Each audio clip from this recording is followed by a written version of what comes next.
Welcome to another In Wheel Time podcast, a 30-minute mini version of the In Wheel Time car show that airs live every Saturday morning, 8 to 11 a.m. Central.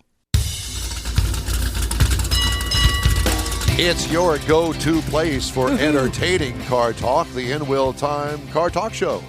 Just ahead, it's a cameo appearance by the Lilienthals, All right. Mercedes and Andy, with fun car news from the Pacific Northwest. Jeff has a feature, concept cars. Where did they go? We'll look.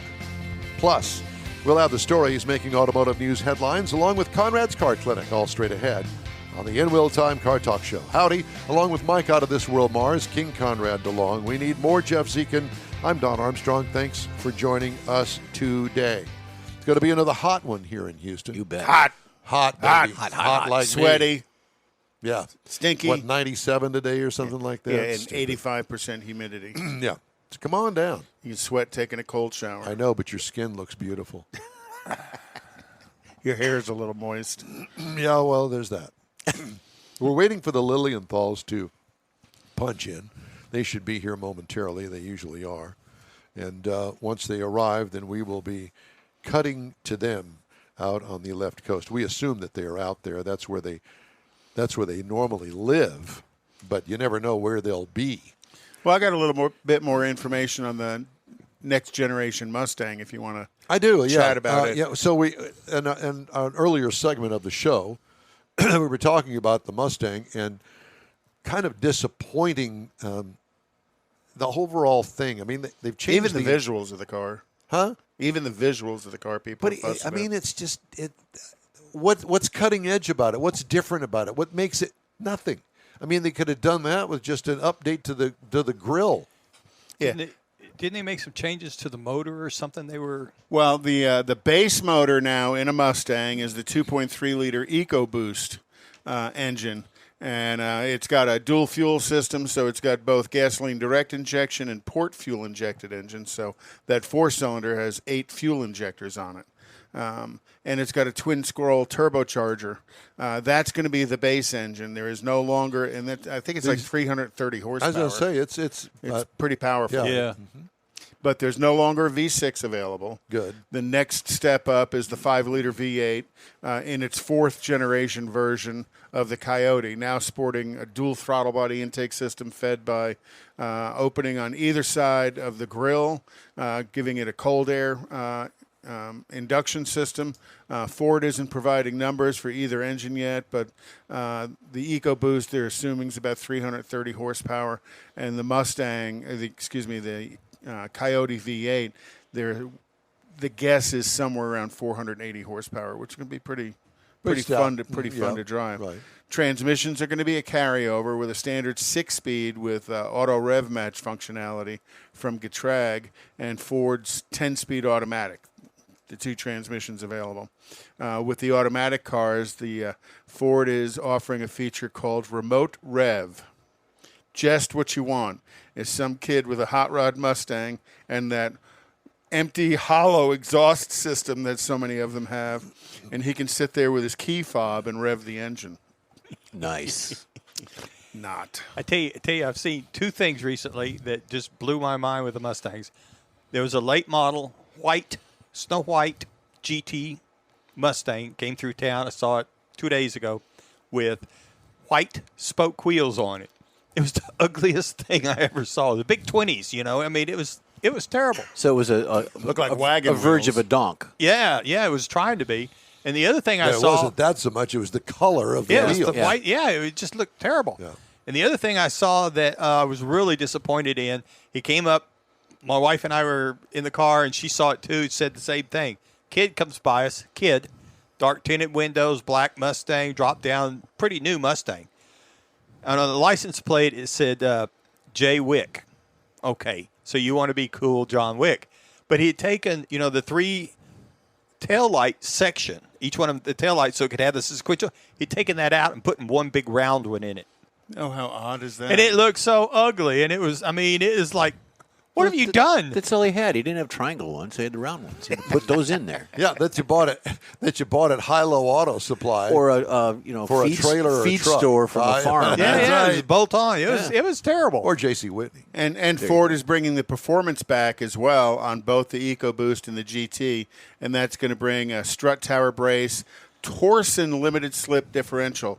Now, Torsen limited slip is pretty high-tech stuff that is the same type of limited slip that was in the Hummer H1, as well as some race cars. It's not the limited slip you think. Very, very high-tech stuff that they're putting in it.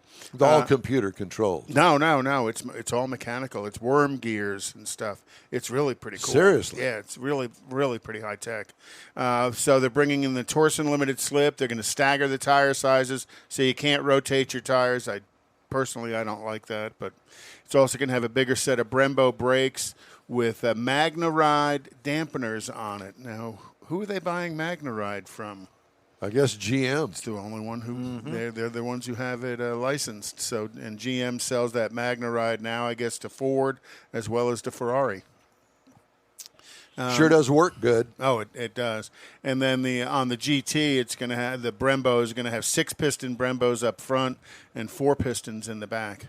The S650 models can also come with an electronic drift brake, which progressively locks the rear wheels by themselves without putting any brake pressure on the front, depending on how far the driver pulls the drift handle. So basically, you're going to have an 18-year-old kid with a drift stick inside of his Mustang. Like leaving a meet and crashing a Mustang isn't easy enough to do all by itself.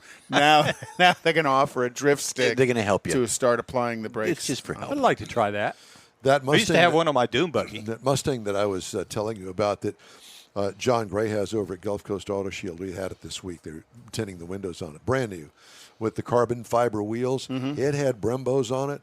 These things were massive, huge, with huge rotors behind them. I was going to say, the rotor's Up got to be front, huge, too.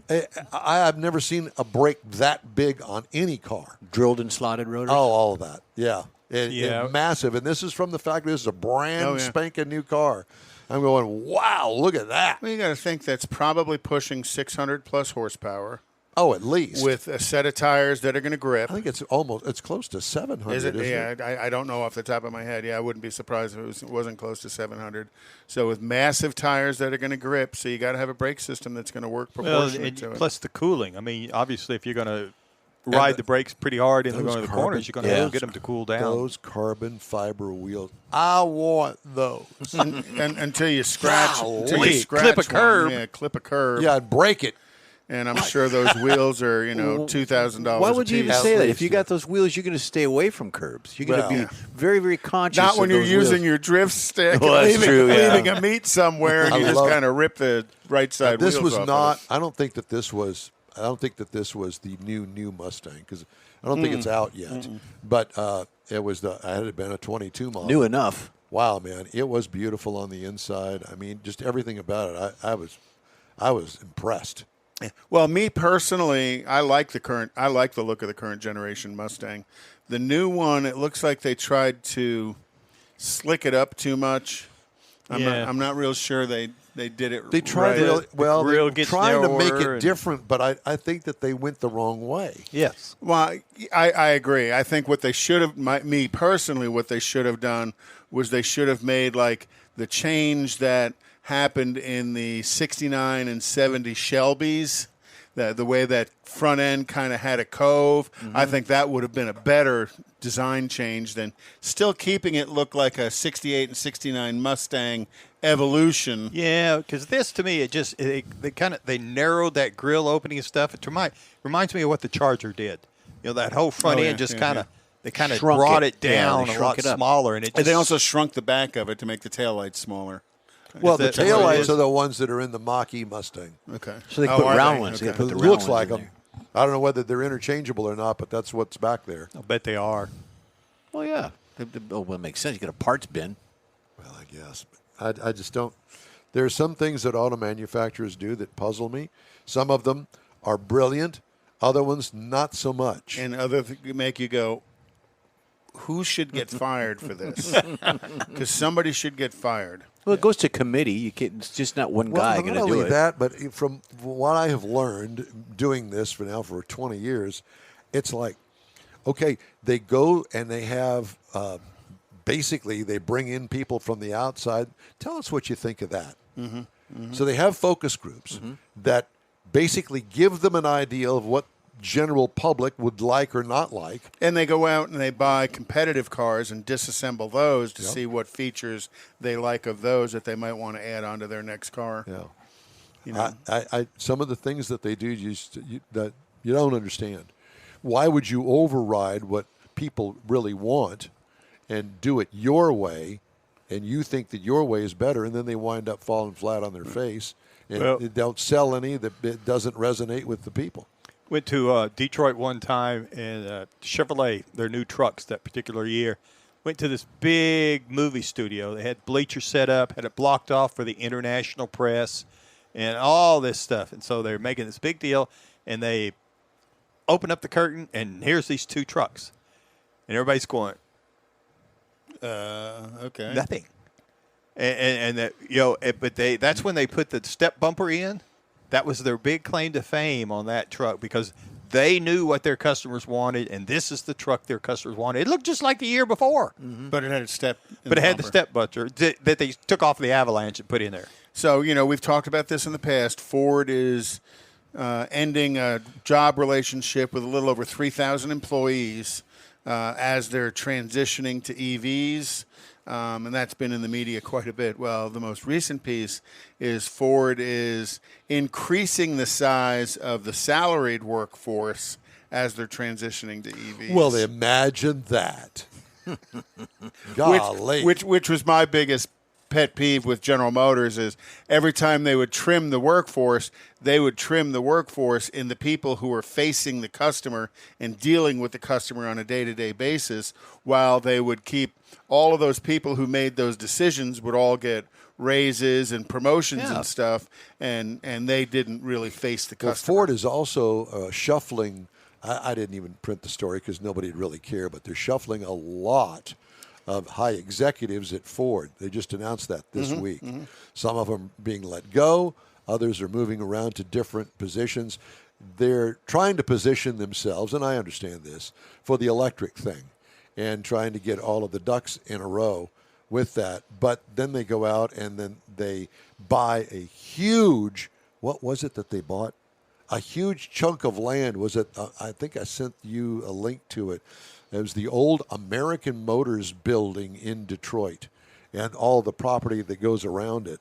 So obviously there are things that they're doing that are not public yet, that we don't quite understand. But they're spending billions of dollars.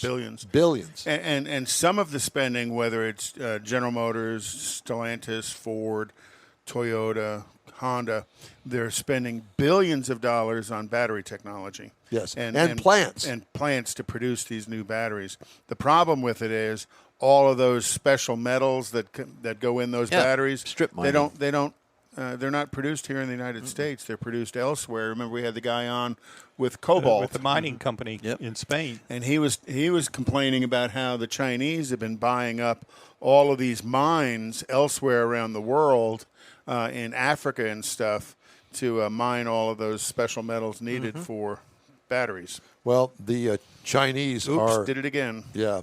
And matter of fact, while we've got the chance, I'm going to read this story. China joined in the criticism of the new U.S. law providing tax breaks for electric vehicles, threatening unspecified action, if needed, to protect its interests from a law it says is discriminatory.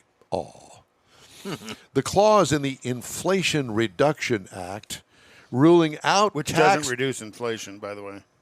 The clause in the Inflation Reduction Act ruling out tax breaks for vehicles assembled abroad, quote, discriminates against similar imported goods and is a suspected breach of the World Trade Organization principles, according to Xu Juting, spokesperson from the Ministry of Commerce in China and said during a Thursday briefing, China will continue to assess and evaluate implementation of the legislation and will take measures to safeguard its legal interests when necessary, she added, without providing details. The comments add to the criticism from the European Union and South Korea over the law, which says that cars will not be eligible for up to $7,500 in subsidies if critical battery components come from China, Russia, and other foreign entities of concern. Much of the world's battery supply chain is reliant on China, which is home to some of the world's largest battery giants, including Tesla supplier Contemporary Amperex Technology Company. Yeah, and who would know more about breaking the rules at the WTO than China? Yeah. Yeah. You know how well that worked out with the COVID vaccinations and things, products. But we've sent everything over to China, and Because it was cheaper. Slave labor is a lot cheaper than union labor. and where has that left us? in deep doo-doo. Even our fire drills. Even our fire drills. Chinese fire drill. Oh, yeah. That's good. They don't have those anymore. They used to. We We participated did. Oh, in them. yeah. We were. Get out of the car, run around the car, the light If turns I tried to green. do that now, the light would change 3 times. Before you got all the way around the car, Before you got out of the car. I'd have to stop and pee. That's it. Change that diaper while you're out. There you go. So you want to do racing? I don't know. Do we? Yes, we do. So NHRA this weekend is at ZMAX Dragway in Erica's Charlotte. qualified number one. P1. Provisional. Yeah. Provisional. P1. Well, for round one. And of she qualifying. took last race. She won That's last right. race. Yep. And then another friend of the show, Antron Brown in Top Fuel, he's qualified P6, and he's been on a run lately. You know, Antron's been doing well. He's straightening out some things. Well, he's getting the team together, you know, getting the band back together. And then next weekend, NHRA is going to be in St. Louis. The weekend after that, they're going to be up in Ennis.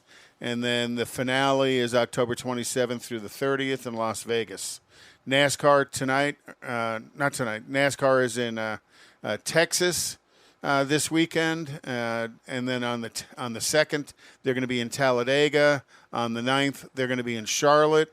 On the 16th they're going to be in Las Vegas, and then on the 23rd in Homestead. And I think that's the final race. So I'm watching portions of the drag race, wherever it was last week, and NHRA made a big deal, a press release, sold out crowd.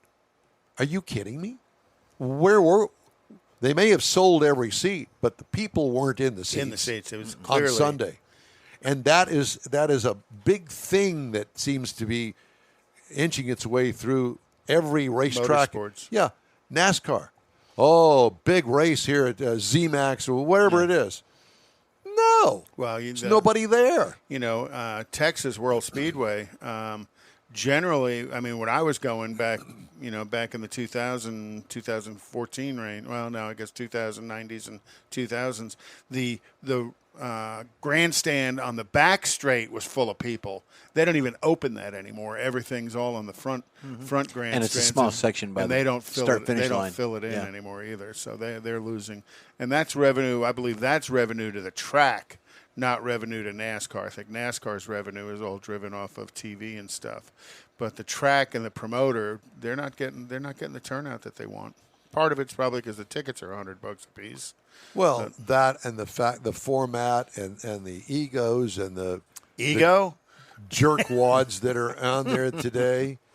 I mean, really? Well, speaking of egos and jerkwads, Jeff's favorite thing is Formula One. Singapore Grand Prix is next weekend. Then on the 9th is the Japanese Grand Prix. And then October 23rd is a Circuit of the America for the U.S. Grand Prix. And then on the 30th, they're going to go to Mexico. And then on the November 13th, they're going to do Sao Paulo, Brazil. And then on November 20th, Abu Dhabi. And I think that's the finale. Next weekend is the finale for IMSA road racing, and that will be the end of the DPI era of the prototypes. So there'll be some pretty cool cars for sale after next weekend, and that's where the Cadillacs have Might have to look into that. By the way, I want you to know that I was talking to Stan, and he's pretty much given us carte blanche to any of the cars that he has in his collection to be inside our booth at Autorama this year. Very I nice. want the white Bentley with the red leather interior. That's not one of them. That's Sheila's car. That's not in the stable. But so I think it's really between the Woody or the 38 Buick that my daughter used in her marriage. The drive-away thing. Yep. That was a stunning, beautiful car. Black 38 Buick. Oh, gosh. We'd have to have something to wipe it, keep it wiped down. We'll handle that. Hire somebody. We'll handle that. But, yeah. So I don't know. I'm still a fan of the black and white Ranchero. I think that's a beautiful car. Yeah, it is. is that the one you want? Yeah, because that is, to Was that me, a 58? 58. It's an extremely unusual car because it's a one-year-only body style, and it's not something you see very many Will of. it fit in the booth? Yeah. Will the Buick fit in the booth? I don't know. Me either. It's got gonna that have to squared measure. off back end with the little bustle butt on it. Yep. You know what I'm talking about? Yeah. I wouldn't think it'd be much longer, if any longer, than the truck we had last year. I don't know. That was truck a short. was it was a short truck. It was a short bed regular wheel- cab, but still, I don't know. We'll squeeze it in there somehow. sure. So if Either we way. haven't decided on the car, my vote would be the black and white El Camino. Okay, so let's remember that. And remind me, and I'll tell Stan that Because that's my what vote we doesn't want. count. It's all about Don. Everything's always Well, about Don. I haven't true. seen all the stands. I've seen Such the Ranchero, and I've seen the Woody that he had out there the The, other the day. Woody was gorgeous, though. Yes, it I'll was. give you that. That Woody was But it was- stunning. You see a lot of Woodies. I mean, not a lot, but when you see them, yeah, okay, I've seen them. And You'd rather have the Ranchero. Ranchero it is. but I don't. I mean, the only thing I've seen of the other one was the pictures that you put on about your daughter's wedding, and you didn't really see much of the car there. So The And the there were Buick's a night cool shots, car because the Buick has got that gangster look. Total gangster look, and the fact that Stan bought it out of a museum. So it is to the teens. I mean, it looks like it rolled better than it rolled off the factory showroom floor. So do we enter it in the show, or just bring it and display it?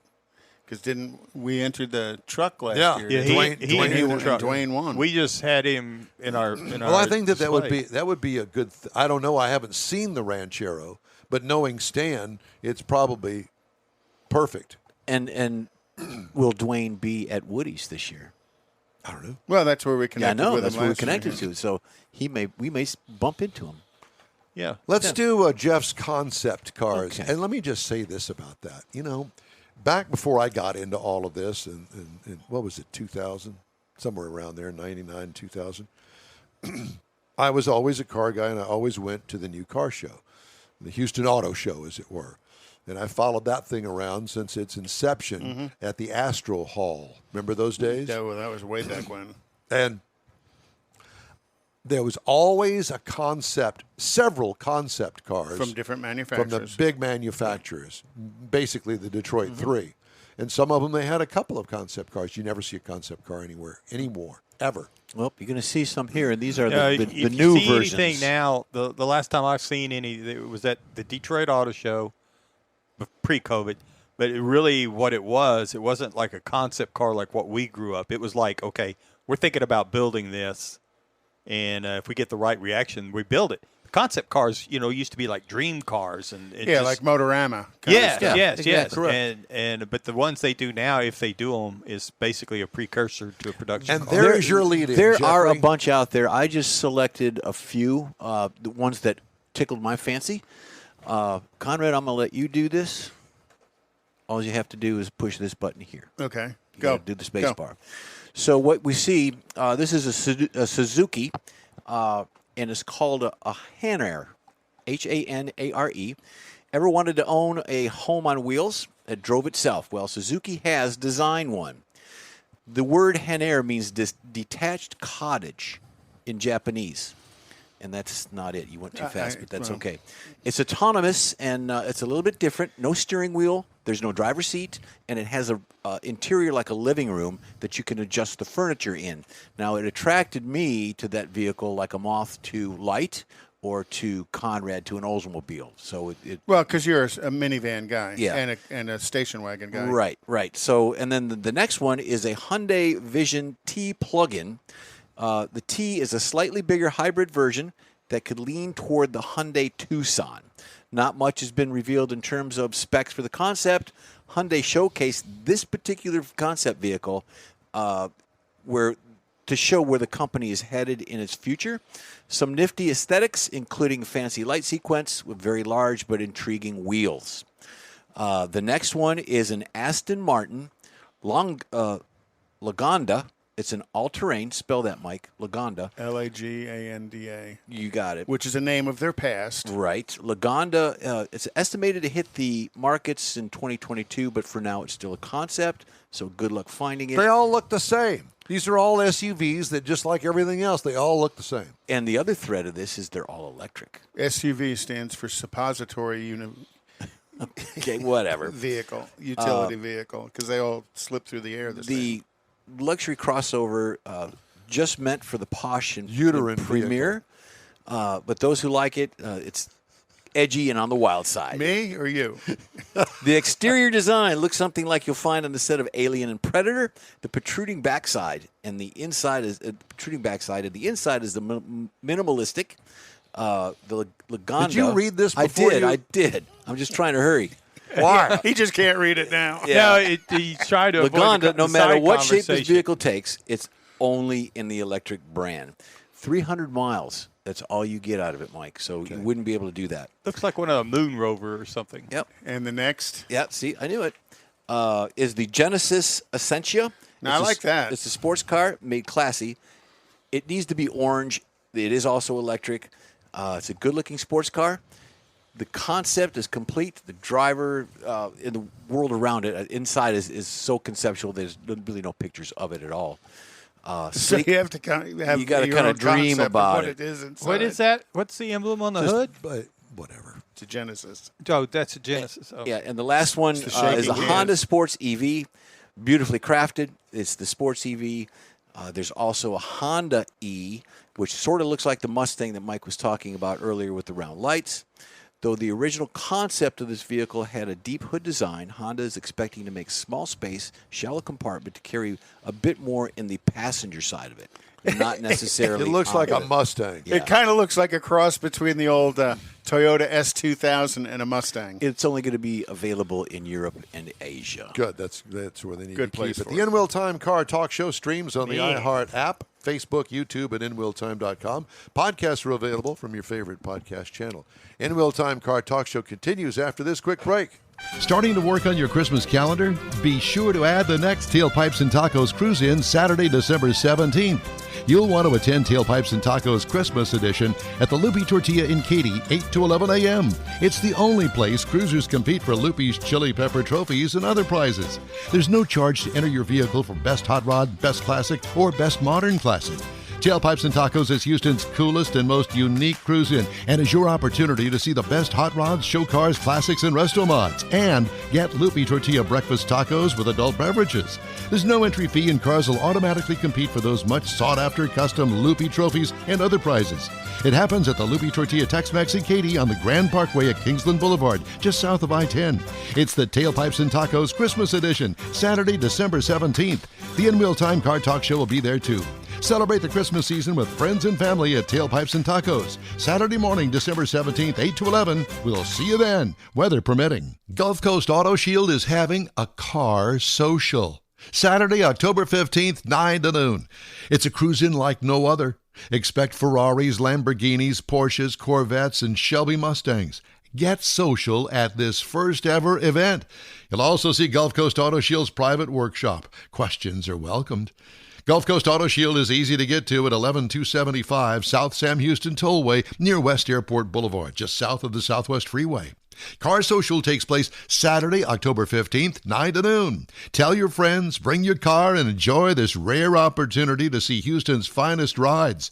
You'll also learn about nano-ceramic coatings, ExoShield for your windshield, and XPEL window tint, among others. The In Real Time Car Talk Show will be there too. Join us for Car Social at Gulf Coast Auto Shield Saturday, October 15th, 9 to noon at 11275 South Sam Houston Tollway, just south of the Southwest Freeway. Visit gcautoshield.com to see the show flyer and all the details.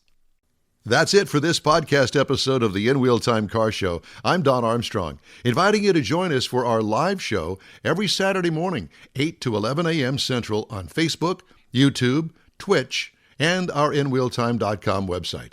Podcasts are available on Apple Podcasts, Spotify, Stitcher, iHeart Podcast, Podcast Addict, TuneIn, Pandora, and Amazon Music.